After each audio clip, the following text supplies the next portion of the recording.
I am Anders Hagstrom with the Daily Caller. It is your Wednesday morning dispatch. Today we have the pleasure of having Bradley Devlin on, one of our reporters. Brad, thanks so much for coming on.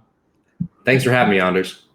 Yeah, so let's get right into it because unfortunately, Representative Eric Swalwell of California just can't catch a break. It seems like this guy gets into the news with some super unfortunate for him story, like once every couple months. I mean, first it was him threatening to essentially nuke every gun owner in America. Then there was the whole thing with the China stuff, where he was apparently possibly sleeping with a Chinese spy. We'll leave that where it lies. Oh, he was Um, banging the Chinese spy, Anders. Come on. Come on. okay. I didn't want to say it. I didn't want to say it. So funny. But now the most recent one is he was apparently spending thousands of dollars of his campaign funds on alcohol, on limos, on fancy restaurants, and luxury hotels. Brad, what are the details here? What was he thinking? Well, I don't know if you heard this, Anders, but as soon as you said Rep. Eric Swalwell, there was a small yipping coming from outside my window. I can confirm that that wasn't Eric Swalwell. That was actually just a neighborhood dog. Yeah, Swalwell, can you imagine how barren his home district in California has to be of political talent for this guy to keep getting reelected to Congress? I mean, what has he done other than embarrass himself on I know. Capitol Hill? I mean, he ran for president, epic failure. All of his policies were radical and opposed by even left-wing voters who opted for folks like Elizabeth Warren and Bernie Sanders, who didn't express how crazy they were every 2 seconds, even though they expressed it every three.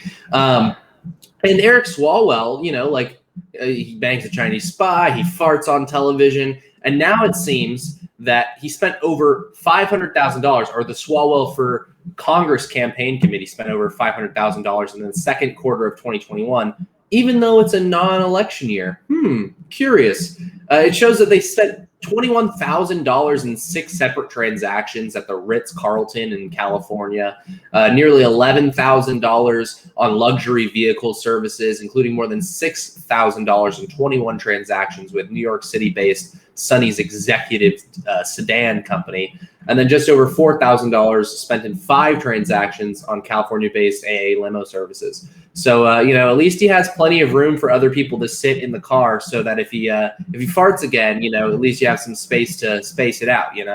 But other than that, he's spending $7,000 at luxury restaurants, 13, and that's like 13 meals in Washington D.C. I mean, this is a whole lot of money to blow, and I guess it expresses not only Eric Swalwell's incompetence or his corruptness, but also the fact that he feels so confident that he will just be reelected in perpetuity from this district, who apparently only checks the box with the D next to its name. So we'll see where it goes from here. Yeah, absolutely. I mean, that's sort of the privilege you get being a Democrat from California. Is just you just keep getting reelected. It doesn't matter what's going on in your personal life. It seems. I mean, one of the hotels there are one of the hotels Democrats. he was going was actually one where his wife actually worked, which is remarkable. It's like of all the decisions you could make. But I'll let you go on. What were? Yeah, and remember all that talk about Trump and the emoluments clause back in the day? Well, that was fun. Something like Trump does something like that, and everyone loses their mind. Exactly. And everyone's like, well, he went to Mar-a-Lago and hosted Republicans all the time. Yes, and you all lost your mind when he was doing it.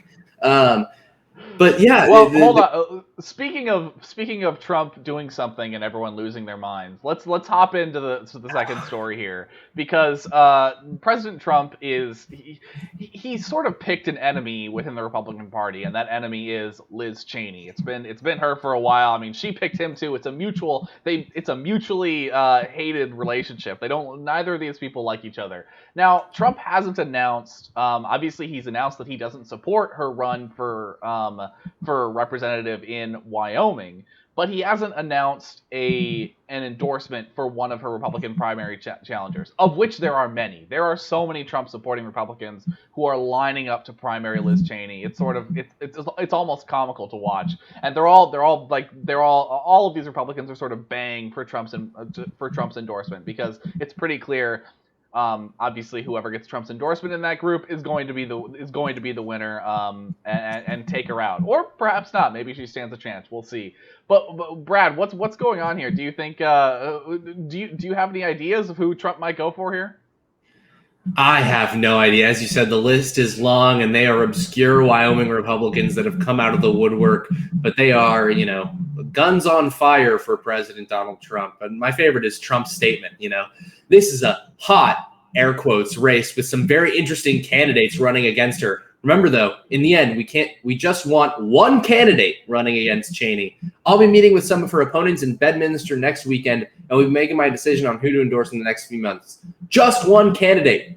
Thank you. It's just such a classic Trump statement. It's so awesome. It is. But what I am nervous about is there was always this talk about how Trump always gets the best people. And the people who are most ideologically aligned with Donald Trump have pointed out the problems in his presidential personnel, that actually the conservative movement was kind of behind Trump when it comes to the policies that the conservative social policies that Trump wanted to pursue with regards to immigration, family policy, and the like. And so you had conservative political operators who were, acting as if it was still the Bush administration, or, wishing that it was the Reagan administration when it was the Trump administration, and it was much, much different.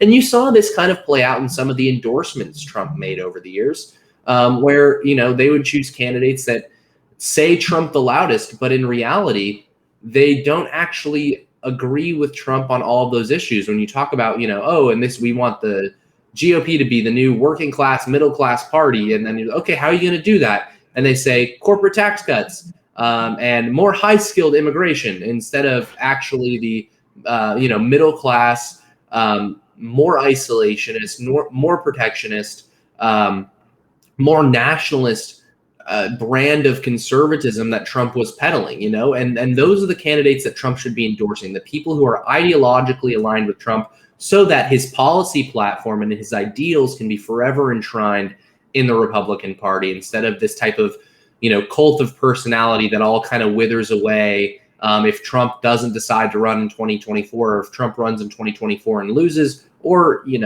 Trump is an older guy. If his name is, able to stay in the good graces of the GOP until his death, then afterwards, it's kind of going to fade, I think, a little bit into obscurity. But if he's able to make that ideological pivot, one, he'll be better positioned himself if he wants to come back into politics, and two, that legacy will be enshrined. And he's already going to go down in history, but that would just cement his legacy in the Republican Party. What I think he should do is get these candidates together and make some money off of this, and make a TV show called The Candidate. And he can have them go through all of the Apprentice style. They can pitch their ideas. He can really eke this. I mean, this would be a good business decision for him. You can televise it. You can sell subscriptions. That kind of thing. I think it'd be a great idea. Get all these candidates onto a live TV show and just have them hash it out, with Trump just sitting in a chair listening to them, saying, and then finally on the culmination of the final episode of the show, he hands out his endorsement to the final one. I think that would be hilarious. And that also would be Trumpian. An amazing television show.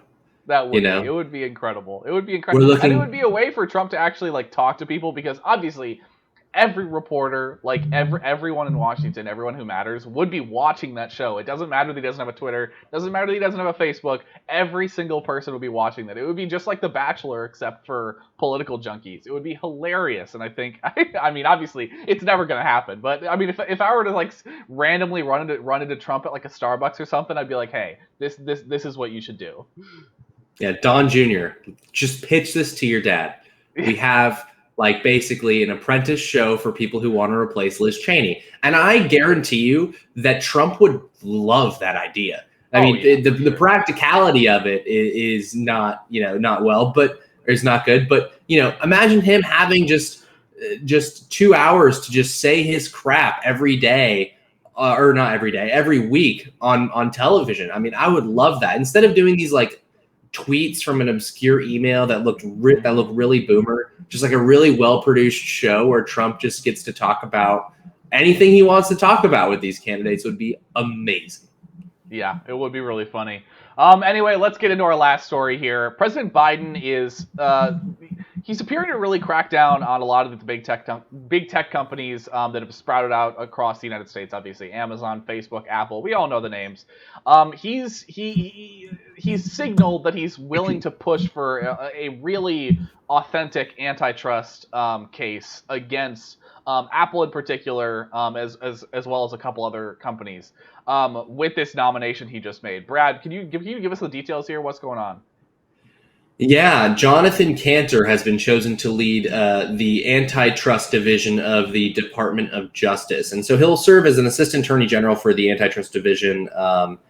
And he currently leads his Cantor Law Group, which describes itself on his website as an an antitrust advocacy boutique. Say that 5 times fast. I just tried. That's and an advocacy focused law firm. So yeah, I mean, this guy seems pretty hostile to these big tech corporations, and this is why we should have taken action. You know, the right should have taken action during the Trump administration against these big tech corporations. You know, try to find some way to legislate out oligopolies instead of monopolies. But of course, you know, every single industry at this point is basically an oligopoly, and so then you risk a whole bunch of corporate funding and yada yada yada. I get it. There's a lot of money that needs to be thrown around. But if the liberals get to do it, guess what? All this antitrust and all these conditions are going to be applied to where, you know, they're going to use the force of government to make sure that their political priorities are met. And those political priorities, as they've made abundantly clear, is to censor conservative speech, to censor what would be protected conservative speech. You know, whether that's vaccine hesitancy, even though I disagree with it, or other forms of that speech. But of course, you know, this whole conversation has shifted from Russian disinformation. Remember, there's been a seamless pivot between Russian disinformation to American misinformation. Disinformation is an actual intelligence community term, and now misinformation is something that people can use as a cudgel to beat their political opponents over the head with, right? So if information is presented on social media and it doesn't have the context, or the chosen context, more importantly, of the Democratic Party, well, then you could see more action being taken against big tech. I'm not saying that I'm against taking antitrust action against these big tech corporations. All I'm saying is the Republican Party better wake up, because these corporations, one, are not their friends, and two, if the Democrats do it first, Republicans will be sorely or, you know, just really regretting that decision. Yes, absolutely. I mean, both Republicans and Democrats talk a lot about how they don't like big tech. Obviously, neither party is very friendly with Amazon and Facebook and Twitter, but the things they want to do to the companies to reform them are very different. They're both criticizing the companies, but again, their solutions are very, very different and often would have opposing results. So it's definitely something we're going to keep an eye on. Obviously, these cases coming out of Jonathan Cantor, we'll have to pay attention to them and see what route the Biden administration is really going to be taking when it comes to these companies. And Patriots, we will keep you updated. Thank you so much for watching. We'll see you guys next time.